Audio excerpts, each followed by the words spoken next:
4월 총선을 앞두고 부정적인 국민 여론에도 아랑곳 없이 장관들의 총선 출마가 잇따르면서 민생경제가 실종되고 있다는 비판이 커지고 있습니다.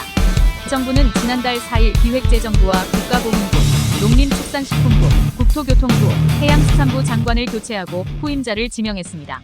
발표 당일인 4일부터 7일까지 3일 동안 엠브레인 퍼블릭과 K-스탠 리서치 코리아 리서치 한국리서치 4개 여론조사업체가 전국 만 18세 이상 남녀 1,006명을 대상으로 진행한 전화 여론조사에 따르면 응답자의 59%가 총선 출마를 위해 장관들이 줄줄이 사퇴하는 것을 부정적으로 바라봤습니다. 하지만 윤석열 정부는 국민 여론에도 아랑곳 없이 지난달 17일에는 취임한 지 불과 석 달 만에 박문규 산업통상부 장관을 또 총선 출마용으로 사퇴시켰습니다. 역대 산업통상부 장관 가운데 최단명을 기록한 박 전 장관은 프랑스가 한국 전기차의 보조금을 끊겠다고 발표한 이틀 뒤에 총선용으로 차출됐습니다. 민주당은 프랑스의 전기차 보조금 중단 사태와 부산, 엑스포 유치 실패 책임을 박 전 장관에게 물어야 하는데 오히려 꽃길을 열어주었다고 비판했습니다. 총선 출마를 위해 기획재정부를 떠난 추경호 전 경제부총리는 경제를 혼란에 빠뜨린 뺑소니 출마라는 비판을 받고 있습니다. 그 대통령이 막 민생 토론회라고 하면서 여기저기 다니면서 막 온갖 그런 그 선물 보따리를 풀었잖아요. 네. 총선 앞두고. 근데 세종시 발 그런 기사들이 쏟아져요. 말도 안 되는 정책이다. 네. 이거 총선용 포퓰리즘이다. 그치. 이게 누구 입에서 나온 정보겠어? 기재부 공무원들한테 나온 거 아니겠어요?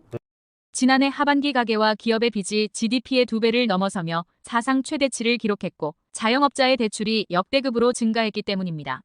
더구나 부동산 프로젝트 파이낸싱 위기와 무역이 악화되고 있는 상황에서 추 전 부총리의 웃는 얼굴과 큰절은 논란을 더욱 키우기도 했습니다.